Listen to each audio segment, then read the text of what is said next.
안녕하세요. 경기도 용인에서 7살 딸아이 하나 키우고 있는 싱글맘이자 직장인입니다. 아이가 아직 취학 전이라 부득이하게 친정 부모님께 신세를 지며 살고 있습니다. 힘들게 아이 키우면서도 씩씩하게 사시는 싱글맘들에 비하면 저는 그나마 부모님 도움을 받을 수 있으니 참 감사한 일이라고 생각하고 있어요. 아이가 있으면서 이혼을 한다는 건 엄마로서 결코 쉽지 않은 결정입니다. 아마 남편과 사이가 안 좋아도 이혼 안 하고 참고 사는 가장 큰 이유는 자녀 때문인 경우가 제일 많을 겁니다. 저 역시 아이가 아니었으면 당장 이혼하겠다는 결심을 늘 마음 한구석에 품고 산 사람입니다. 하지만 나중에 아이 핑계로 이혼 못해서 내 인생이 이 모양이라는 못난 말을 해가며 불행한 인생을 합리화하고 싶지 않았습니다. 이혼을 해도 저는 아이에게는 늘 행복하고 사랑이 넘치는 엄마이고 싶었으니까요. 어렵게 한 결정인 만큼 저는 이혼을 결코 후회하지 않습니다. 이혼한 지는 2년이 되어 갑니다. 그동안은 서류 정리며 주거 문제 정리며 너무 바쁘게 지낸 터라 제 삶을 돌아볼 만한 시간적인 여유는 없었습니다. 이제야 비로소 그간의 삶을 정리해 볼 여유가 생긴 것 같네요.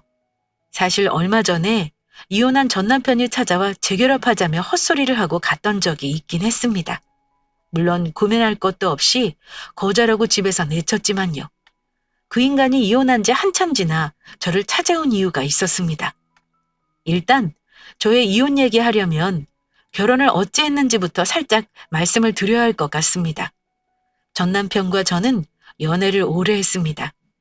대학교 때 소개팅으로 만났을 때 남편은 막 복학한 복학생이었어요.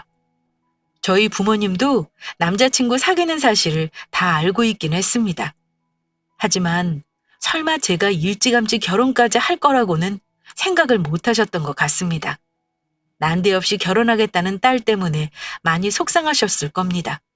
사실 우리 부부는 결혼할 때부터 남들처럼 정상적으로 시작한 건 아닙니다. 왜냐하면 혼전 임신으로 했는지라 서로 아무것도 없는 상태에서 서둘러 결혼을 하긴 했어요. 그랬으니 여러 가지로 준비도 안 되어 있는 상태였습니다. 친정 부모님께 처음에 결혼하겠다 했을 때 놀라신 건 말할 것도 없고 솔직히 말하면 반대하셨어요. 부모님 가슴에 대못 박은 줄 알면서도 결혼 강행했던 건 그럼에도 불구하고 뱃속의 아이는 지키고 싶었기 때문입니다. 처음에 결혼하겠다고 말씀드렸을 때 부모님의 그 황망했던 표정과 반응은 아직도 잊을 수가 없습니다. 특히 친정엄마는 가슴 아파하시면서 저를 나무라셨습니다. 너 결혼이 무슨 소꿉장난인 줄 아니? 좋은 조건에서 결혼해도 싸울 일이 있는 게 결혼이라는 거야. 연애하는 건 엄마가 안 말린다고 했잖아. 근데 아무 준비도 없이 덜컥 애부터 가져서는 대책 없이 결혼하겠다는 철부지가 어디 있니? 게다가 시집에서 살겠다고? 너 그게 쉬운 줄 알아? 그럼 어떡해, 엄마. 배가 점점 불러오는데 그냥 미혼모로 살아? 이제 와서 뱃속에 있는 애를 어찌할 수도 없는 노릇이잖아. 아이고, 내가 못 살아. 엄마가 이런 걸 보자고 너를 대학 공부까지 시킨 거 아닌데 이렇게 발목이 잡혀서 결혼하겠다는 철없는 말을 해. 엄마, 화 그만 내. 어쩔 수 없는 거잖아. 대신 앞으로 내가 잘 사는 거 보여줄게. 그 사람 좋은 사람이야. 우리 연애하는 게 몇 년인데 엄마 알잖아. 책임 안 지겠다는 남자보다 100번 낫지. 그래, 어디 마음대로 해봐. 엄마가 100번 말려봐야 너는 아마 지금 당장은 모를 거다. 꼭 불에 데워봐야 뜨거운 줄 알지.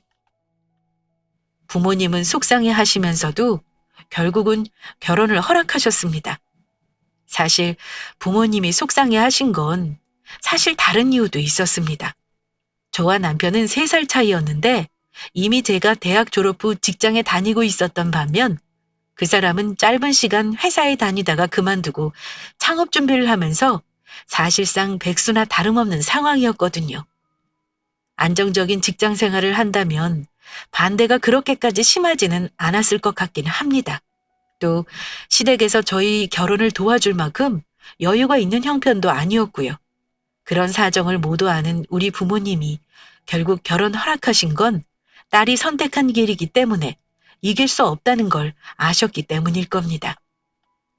이혼을 한 지금 부모님께 말할 수 없는 불효를 저질러 버린 것 같아서 죄송하지만 결국은 결혼도 이혼도 저의 선택이라며 담담하게 받아들여 주신 건 늘 감사하게 생각할 따름입니다.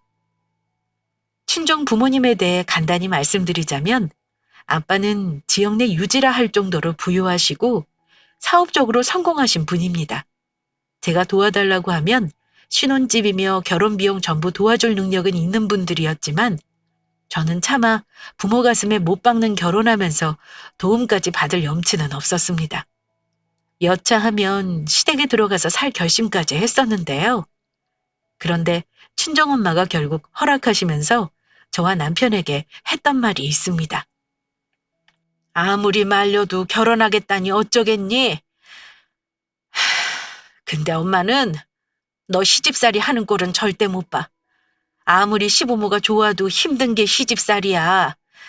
너 고생하는 거 싫어서 해주는 거니까 나중에 살면서 엄마한테 잘하는 걸로 갚고 일단 신혼집은 엄마가 해줄 테니 그런 줄 알아.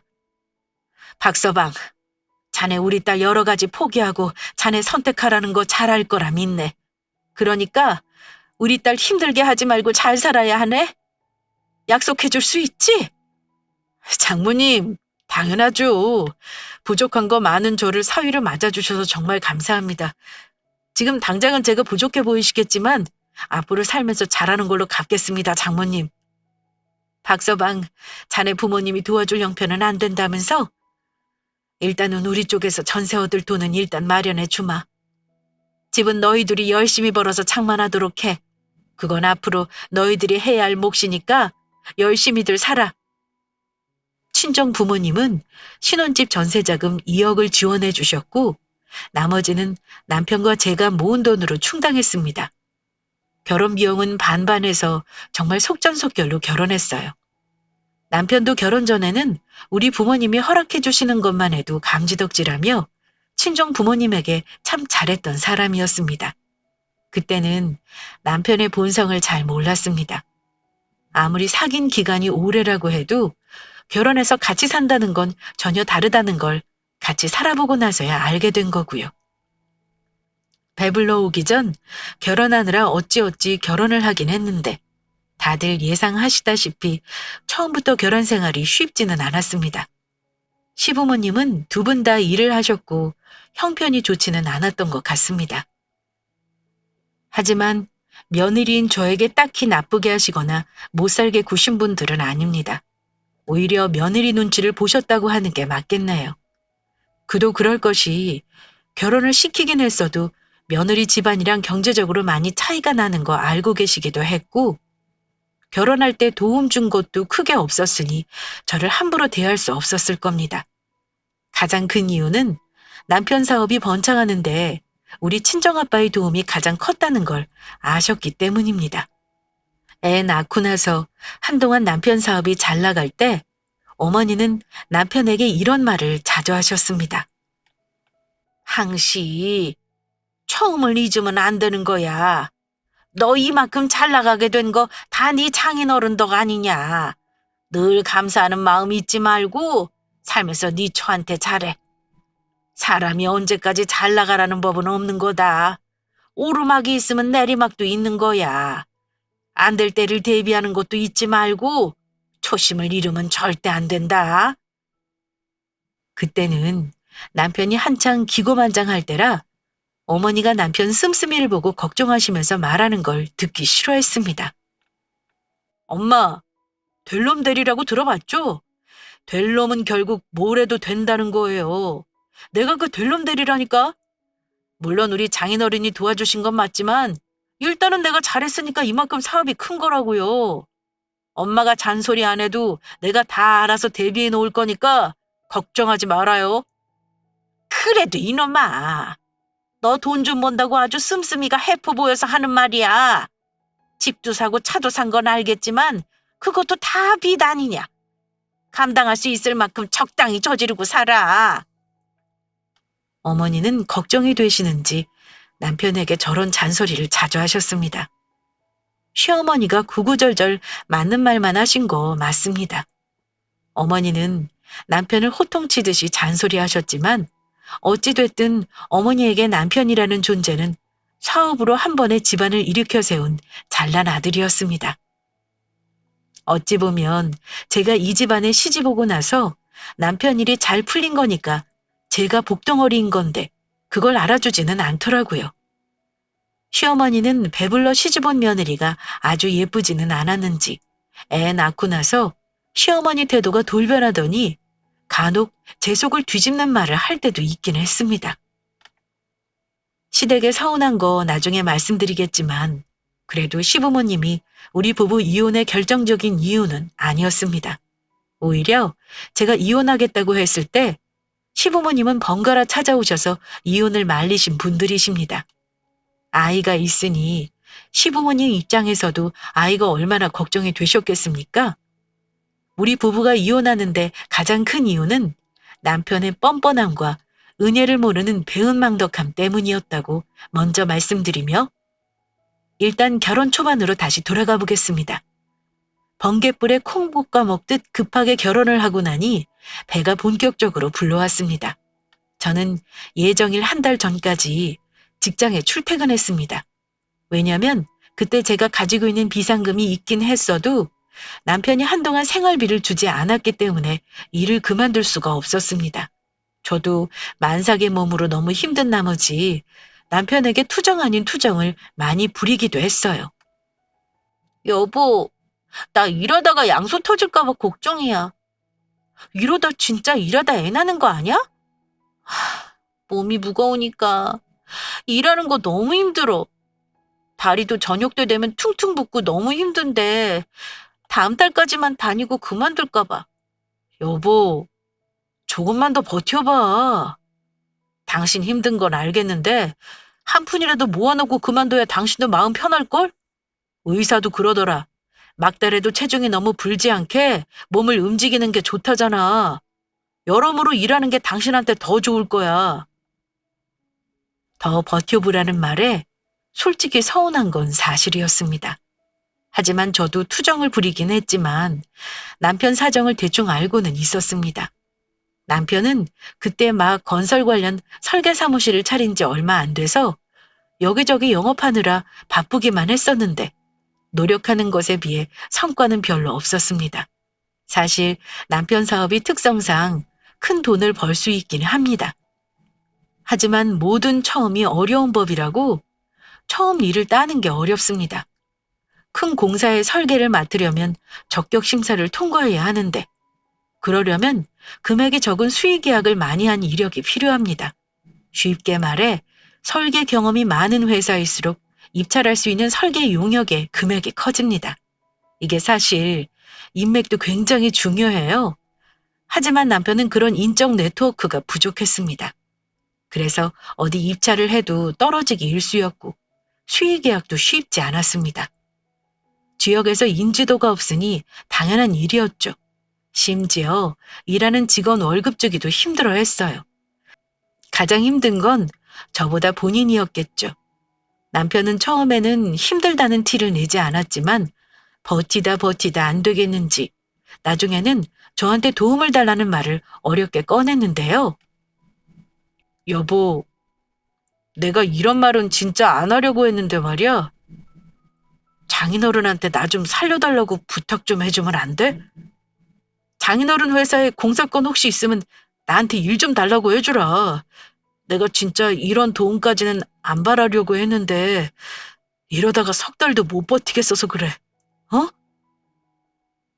당신 그렇게 어려운 상황인 거야? 그럼 나 혼자 말할 게 아니라 같이 우리 집에 가서 말씀드려보자. 우리 아빠도 어렵다고 하면 도와주려고는 하실 거야. 남편은 혼자 헤쳐나가다가 한계에 부딪혔는지 결국은 저에게 도움을 청했습니다. 오죽하면 처가 도움을 받으려고 하나 생각도 들었고 그때는 남편이 안 됐다는 마음이 더 컸습니다. 제 입장에서는 사실 결혼도 부모님 반대 이기고 한 주제에 남편 사업까지 도와달라는 말이 결코 쉽지 않았습니다. 하지만 내일 모레 출산이고 당장 저도 일을 쉬어야 하는데 남편의 수입이 불안정하다는 건 제게 큰 불안 요소였습니다. 그래서 남편의 부탁을 결코 외면할 수가 없었습니다. 미워도 어쩌겠어요. 이제 태어날 아이의 아빠이고 부부이니 한 배를 탄 거나 다름없는 거잖아요. 그래서 어쩔 수 없이 친정아빠에게 도움을 청했습니다. 그런데 이 어려움을 타파해 준 게 우리 친정아빠셨습니다. 아빠는 우리 부부의 부탁을 들으시더니 이렇게 말씀하셨습니다. 힘들면 힘들다고 진작에 말할 것이지. 그걸 뭐 그리 어려운 일이라고 지금에야 도와달라고 해? 박서방, 자네 그동안 마음고생한 건 알겠다만 사업이라는 게 무작정 동서남북 돌아다닌다고 되는 게 아니야.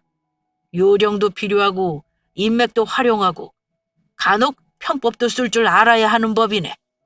자네 자리 잡을 때까지 내가 조금씩 도와줄 테니까 당분간은 내가 하자는 대로 할 수 있겠나? 네, 장인어른. 저는 무조건 장인어른이 하라는 대로 다 하겠습니다. 당장 내일부터라도 뭐부터 하면 될까요?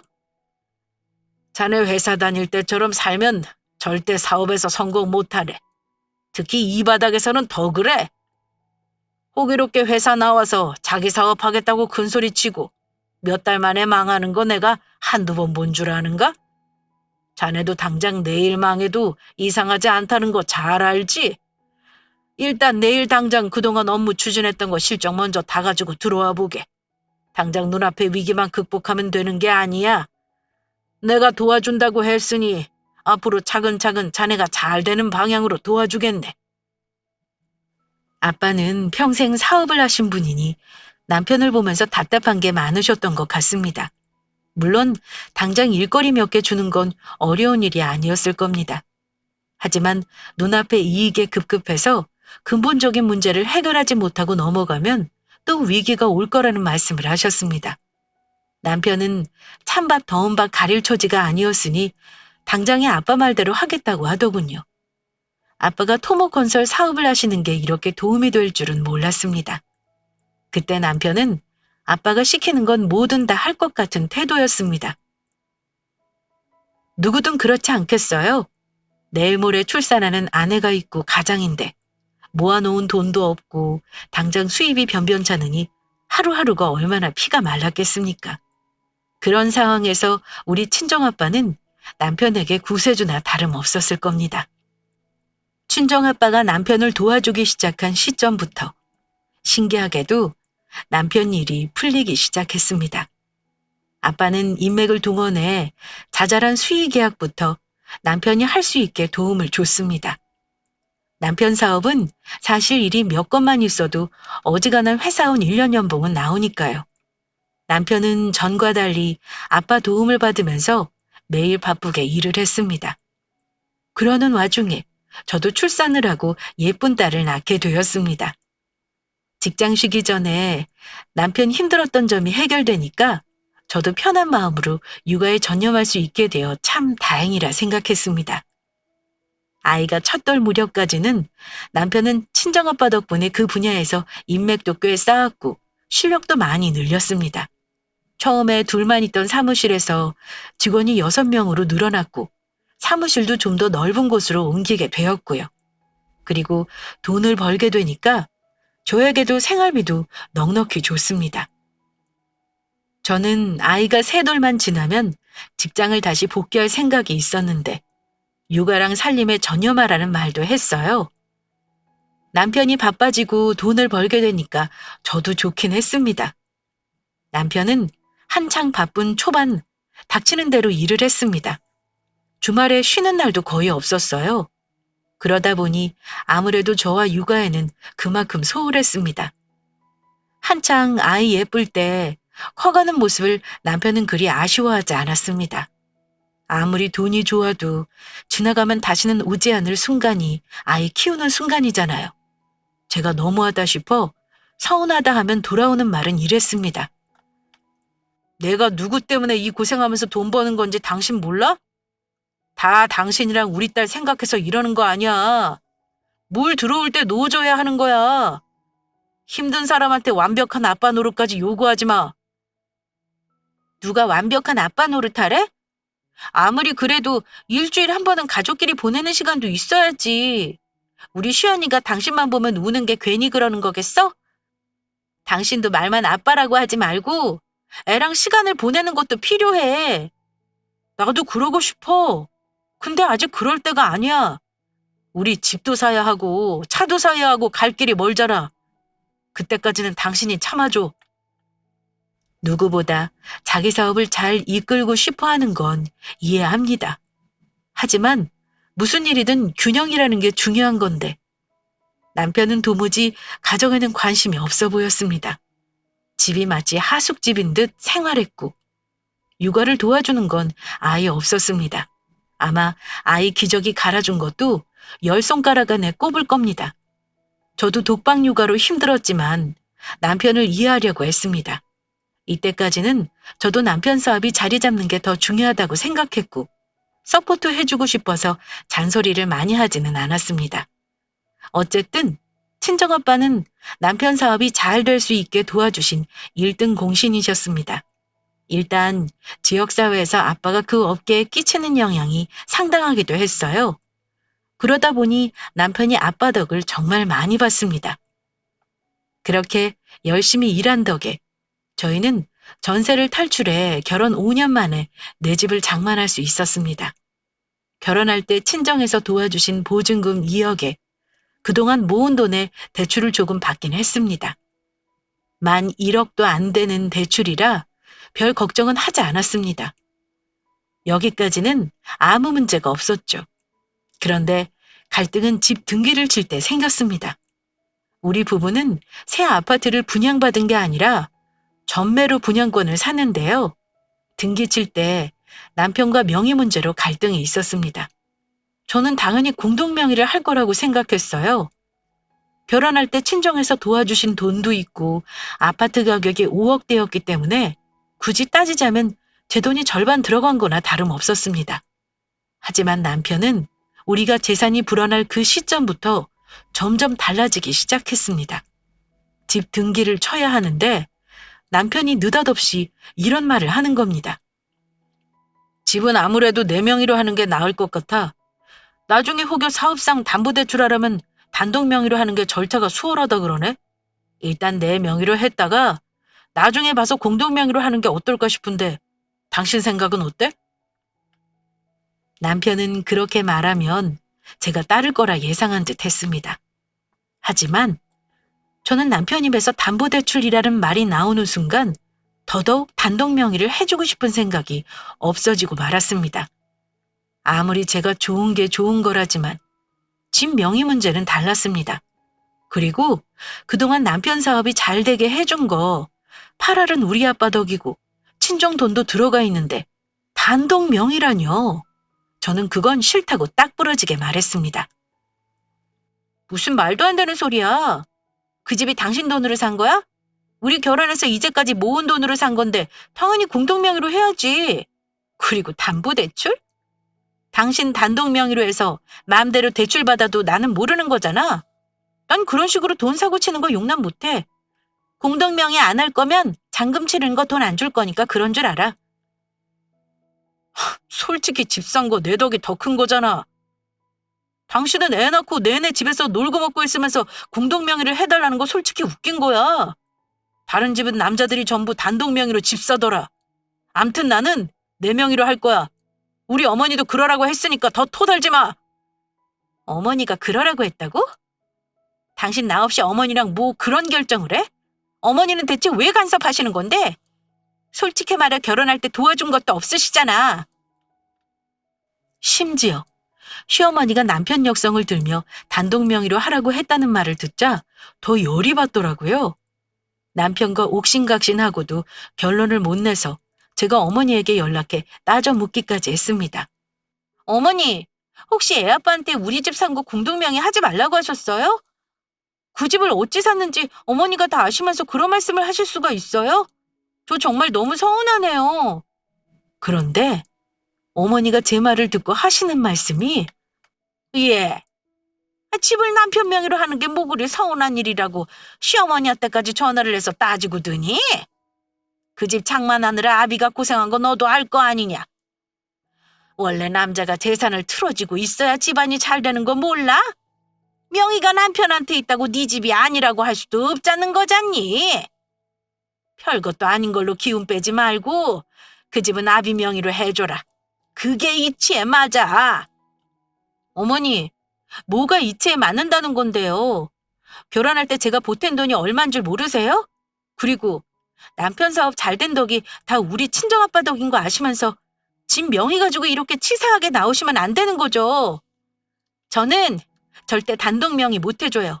그러니까 앞으로는 어머니도 뒤에서 남편 조종하지 마시고 저한테 할 말 직접 하세요. 예미야, 친정에서 받은 도움은 당연히 고맙게 생각하고 있어. 하지만 당사자가 제일 고생이 많았다는 건 너도 부정은 못할 거다. 나도 결혼할 때부터 며느리 어려워서 할 말도 못했다만 이제는 내 할 말도 좀 하고 살아야겠다 싶구나. 너도 친정이 좀 잘 산다고 남편 기죽이고 그러는 거 아니야? 그깟 명이 남편한테 주고 기 좀 살려주면 어디가 덧난다니? 그래도 우리 아들이 잘났으니 돈을 잘 벌게 된 거다. 알겠어? 저는 어머니 속마음을 두고 너무 서운했습니다. 시어머니는 흔히 말하는 몰상식한 시모도 아니었고 저에게 함부로 막말하시는 분도 아니었기 때문에 서운함이 더 컸던 것 같습니다. 시댁이 지방이라 자주 본 것도 아니었고 결혼할 때나 아이 클 때나 큰 도움을 받은 것도 없는데 이제 좀 살만해지자 제 덕을 인정 못 받는 것 같아 기분 나쁘기도 했고요. 어머니까지 아파트 명의 문제에 간섭을 하셨지만 남편과 다툼 끝에 아빠까지 관여하게 되었습니다. 결국은 친정아빠 호통에 집 명의는 공동명의로 처리하긴 했습니다. 하지만 그 과정에서 부부 사이가 금이 가고 말았습니다. 남편은 대놓고 친정아빠를 불편해하기 시작했습니다. 그 후로 남편은 집을 사더니 나중에는 차도 저와 상의 한마디 없이 바꿨습니다. 외제차를 떡하니 뽑았길래 제가 미쳤냐고 한마디 했다가 애 앞에서 큰 소리 내며 엄청 싸웠던 일도 있습니다. 남편 사업이 잘 되면서 집도 사고 차도 사고 상황은 예전보다 더 나아지고 있음이 분명한데 남편과 저와의 사이는 어째 점점 더 멀어지는 것 같았습니다. 저희 친정아빠 역시 사업을 하시는 분이고 돈도 벌만큼 버시는 분이지만 제가 느끼기에 엄마와 자식들에게 소홀한 분은 절대 아니셨습니다. 하지만 남편은 큰돈을 만지게 되면서 가정에 소홀한 건 물론이고 저에게 주는 생활비도 아까워하기 시작했습니다. 딸아이나 시댁이 쓰는 돈은 아까워하지 않지만 묘하게 제가 쓰는 돈은 아까워하는 느낌을 받았고 양가 부모님 여행을 보내드리면서도 친정 부모님께 쓰는 돈을 아까워하는 걸 보고 나서는 남편이 변했다는 느낌이 확실히 들었습니다. 그리고 아빠가 자기 사업에 조언하는 것도 슬슬 귀찮다는 듯 싫은 소리를 하기도 했습니다. 그러더니 어느 순간부터 남편이 저를 함부로 대하는 게 정도가 심해지더니 사업을 핑계로 외박도 잦아지고 뭔가 방탕하게 술자리를 가지는 일이 많아지더라고요. 저는 결혼해서 단 한 번도 남편의 핸드폰을 뒤져본 일이 없었지만 이상한 느낌에 여러 번 남편의 핸드폰에서 내가 모르는 여자들과 진하게 주고받은 대화를 보면서 이 사람이 선을 넘었구나 싶었습니다. 남편이 저 모르게 여자와 외도를 했는지는 모르겠습니다. 하지만 분명한 건 남편은 우리 가족은 안중에도 없이 혼자 즐겁게 사는 삶을 누리길 원한다는 거였습니다. 이대로는 안 되겠다 싶어 남편과 얘기를 해보려고 나를 잡았는데요. 남편은 저와 대화하는 것조차 싫다는 반응이었습니다. 당신 정말 이럴 거야? 대체 왜 그리 밖으로 나돌고 가정에 소홀한 건데? 당신 혹시 여자 생겼니? 보니까 술집 여자들이 또 오라고 아주 난리들이던데 대체 얼마를 쓰고 다닌 거야? 그러려고 돈 버는 거 아니잖아. 정신 좀 차려. 뭐?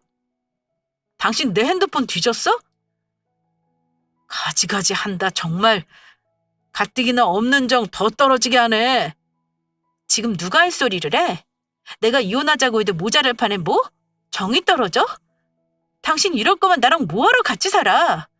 가서 그 여자들이랑 실컷 즐기고 살아. 나랑 이혼하고 마음대로 살지 그래? 저는 너무 화가 나서 남편에게 이혼하자는 말까지 했습니다. 그런데 남편은 제가 이혼하자는 말을 덥석 물더니 이혼! 너 말 한 번 잘했다. 나야말로 이런 식으로 의미 없이 사는 거 원치 않아. 내가 아쉬울 게 뭐 있다고 집에 와서 맨날 인상 쓰고 있는 여자랑 살겠냐? 당신이 원한다면 이혼해 줄게. 대신 애는 네가 키워라. 양육비는 충분히 줄 테니 걱정 말고. 이제 나도 살만해졌는데 굳이 너랑 살 이유가 없지. 기왕이면 나도 나 떠받들어주는 여자랑 살고 싶다 이거야. 이 인간이 돈을 조금 벌더니 미쳤나 싶더라고요. 뚫린 입이라고 저런 말을 하는데 순간 너무 화가 나서 손에 잡히는 대로 책이며 핸드폰이며 마구 남편에게 집어던졌습니다. 당신 미쳤어? 좋아. 어디 한번 혼자 잘 살아봐. 당신 속마음이 그렇다면 내가 굳이 당신하고 살 이유가 없지. 이혼해 줄게. 대신 곱게 이혼은 못 해줘. 내 목 재산은 정확하게 분할해서 나갈 테니까 그런 줄 알아. 야, 집에서 계속 살림만 했으면서 네 돈이 이 집에 어디 있다고 그래? 적당히 네가 보탠 돈만 가지고 나가. 일 크게 만들지 말고. 웃기고 있네. 같이 산 세월이 몇 년인데 나 쫓아내고 혼자 새 출발하려고? 그렇게는 못 해줘. 그동안 쌓인 것도 있었지만 그 인간 혼자 잘나 성공하고 저 내치려고 하는 거 보니까 정말 오만정이 다 떨어져서 내일이라도 당장 이혼하고 싶더라고요. 결론부터 말씀드리면 저는 괘씸한 나머지 협의 이혼 안 해주고 소송 걸었습니다. 배우자가 부당하게 저를 대하는 것도 이혼 사유가 된다는 변호사 말에 이혼 소송 전혀 망설이지도 않았습니다. 재산분할 소송도 같이 해서 최대한 제 몫의 재산 챙겨받았습니다. 그때 든 생각이 아파트를 단독 명의로 했다면 큰일 날 뻔했겠다는 거였습니다. 물론 재산 분할은 할 수 있었겠지만 공동 명의보다는 일이 복잡해지는 거니까요. 집은 이혼 후 처분하기로 하고 아이와 제가 그 집을 나오는 걸로 부부 생활을 정리했습니다. 아이를 생각하면 당연히 심란했습니다. 하지만 저는 솔직히 말해 이혼하고 나서 오히려 후련했습니다. 저는 그 사람 마음이 변하면 내 인생이 없어져 버리는 삶을 살고 싶지는 않았습니다. 물론 시부모님은 우리 부부 사이의 불화를 눈치채고 나서 아차 싶었는지 저에게 이혼하지 말라며 사정하셨습니다. 아들 잘못 대신 사과하겠다는 말까지 하셨지만 그게 무슨 소용이 있겠어요?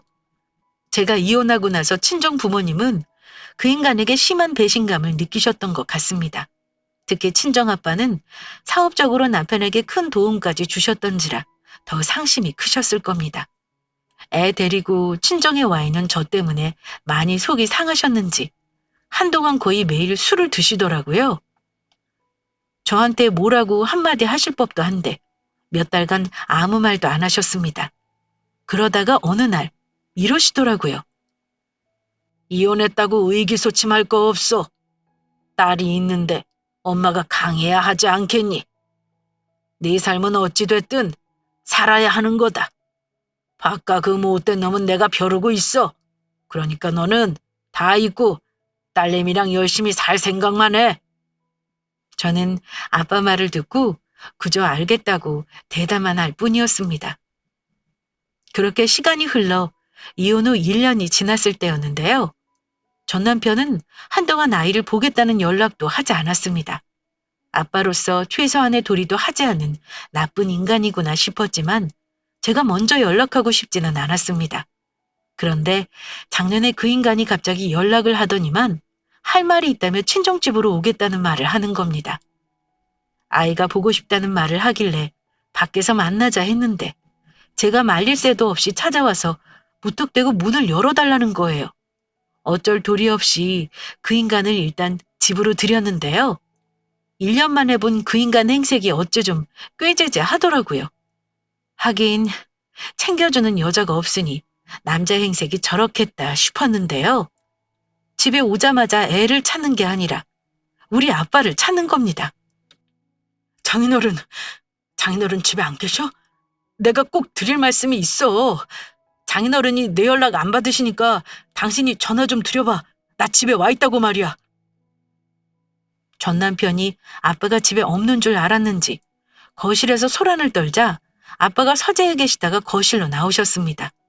전 남편은 우리 아빠를 보고는 거의 울 듯한 표정으로 털썩 주저앉더니만 이런 말을 하더라고요. 시원엄마, 내가 갑자기 와서 이런 말하는 거 당황스럽겠지만 이해 좀 해줘. 우리 이혼 다시 취소하자. 애도 있는데 내가 너무 성급했던 것 같아. 내가 진짜 다른 사람처럼 변할 테니까 우리 다시 합치고 새 출발하는 게 어때? 그러자 거실로 나온 아빠가 호통을 치셨습니다. 자네 지금 이게 뭐 하는 짓이야? 여기가 어디라고 와서 그딴 소리를 하는 건가? 당장 나가게! 느닷없이 재결합을 하자는 말에 아빠는 그 인간에게 호통을 치셨습니다. 저 역시 남편의 황당한 요구에 단호하게 거절했습니다. 미쳤다고 내가 당신하고 재결합해? 쉰소리 하지 말고 당장 나가. 장인어른, 제가 정말 잘못했으니 좀 살려주세요. 제 밥줄이 다 끊어버리시면 저더러 어쩌라는 겁니까? 제가 막말로 바람나서 이혼한 겁니까? 재산도 다 나눠주고 양육비도 주는데 대체 저한테 왜 이러세요? 전 남편은 울면서 아빠에게 울부짖더라고요. 그제야 저도 사태 파악이 되었습니다. 지레 짐작입니다만 아마 아빠는 남편의 사업을 망하게 할 작정이셨던 것 같습니다. 하긴 아빠 입장에서는 어려운 일도 아니었겠죠. 협회의 블랙리스트 업체라고 전화 한번 돌리면 그깟 설계 사무실 망하는 거 이 일도 아니었습니다. 사업 잘 되더니 눈이 아주 돌아가지고 감히 내 딸이랑 손녀를 내친 게 누군데? 이제 와서 그런 소리를 하는 건가? 누구 덕에 잘 된지도 모르는 인간 같아서 내가 똑똑히 알려주는 거네. 어디 한번 자네 힘으로 잘 헤쳐나가봐. 나는 모르는 일이니 돌아가. 장인어른, 그렇다고 한꺼번에 사람 숨통을 조이시면 어떡합니까? 저도 살아날 구멍은 있어야죠. 제가 진짜 잘못했습니다. 장인어른, 이혼하고 1년 동안 정신이 확 들었다고요. 앞으로 제가 정신 차리고 잘할 테니까 이 사람이랑 재결합하게 해주세요. 이제는 내가 자네 같은 인간 못 받아들이니 그런 줄 알아. 혼자 잘나서 돈 벌었다는 놈이 이제서야 내 도움 없었으면 아무것도 아니라는 거 이제야 안 건가? 자네같이 가족을 함부로 대하는 놈은 가정을 꾸릴 자격이 없네. 앞으로 내 딸 찾아오거나 괴롭히면 아마 밥벌이 다시는 못할 줄이나 알게. 전 남편은 저와 합치고 잘해보겠다는 헛소리까지 해가며 도와달라 했지만 아빠는 가차없이 그 사람을 내쳤습니다. 여보, 시원엄마, 당신은 나 용서해줄 수 있지? 우리 딸을 생각하면 우리가 이러면 안 되는 거잖아. 내가 잘못했어. 여보, 제발 나 좀 살려주라. 나 이렇게 망하게 놔둘 거 아니지? 당신이 장인어른한테 부탁 좀 해줘. 누가 당신이고 누가 장인어른이래? 당신이랑 우리는 이미 남남이야. 내가 미쳤다고 당신이랑 합치겠어? 네가 잘나서 사업 잘 되는 줄 착각하고 살았나 본데 이제 확실히 알았지? 자기 발로 굴러들어온 복찬 건 내가 아니라 당신이야. 우리 시연이 아빠 노릇한다면 말리진 않겠지만 나한테 합치자는 개소리는 다시는 하지 마. 아빠는 울고불고 사정하는 그 인간을 내쫓아 버렸습니다. 그 후로 그 인간도 포기했는지 더 이상의 연락은 없었습니다. 절박하니 여기까지 찾아왔겠구나 싶었는데 실제로 얼마 안 가 사업이 망했다는 소식을 아빠에게 전해 들었습니다. 얼마 전까지는 빚까지 졌는지 자기 부모 돈까지 거덜내고 겨우 집 하나 건져서 겨우 산다고 들었네요. 몇 달간 양육비를 제대로 안 붙이길래 어쩔 수 없이 연락했는데 몇 달간 유예하겠다고 하면서 시부모님 노후자금까지 털어먹었다는 어처구니 없는 얘기를 하더군요.